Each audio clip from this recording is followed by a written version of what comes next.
हाँ, इसलिए तो मैं मोटिवेशन नहीं देता अभी, मोटिवेशन के लिए कह रहा हूँ। क्यों मोटिवेशन? पता चला नहीं बन, मैंने जज बनने का मोटिवेशन दिया, नहीं बन पाया तो फिर मुझे गालियां दोगे आप, इसलिए मत ही लो। और मैं तो भाई इसलिए पढ़ाता हूँ जुडिशरी कोचिंग और लॉ, कि भैया आप लॉ पढ़ लीजिए। और मैं पहले दिन ही, जो भी यहाँ आता है मैं पहले दिन बता देता हूँ कि इसकी कोई गारंटी नहीं है कि यहाँ पढ़ के जज बन जाओगे, और इस बात से तो बिल्कुल नहीं है कि यहाँ से पहले कोई जज बना है। वो जो आप ढूंढते हो ना, किसी के पेरेंट्स आते हैं या बच्चे आते हैं, सर वो कितने सिलेक्शन है, मैं पहली बात उससे ये कहता हूँ, बेटा अगर किसी का हुआ भी है ना, तो इस वजह से तेरा तो नहीं हुआ कि क्योंकि यहाँ से कोई सेलेक्ट हो गया इसलिए तू हो जाए, ये तो बिल्कुल सोचना ही मत।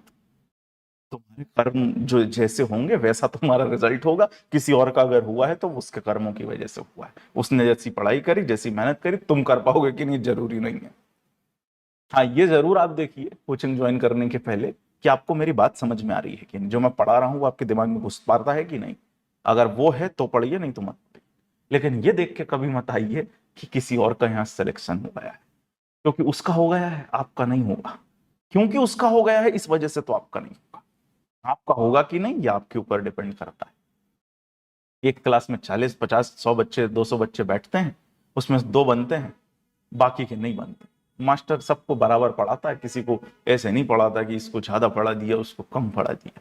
अब इस यूट्यूब लेक्चर को पता नहीं कितने बच्चे देखेंगे आगे, सबका सब हो जाएगा ऐसी इसकी बात की कोई गारंटी है ही नहीं।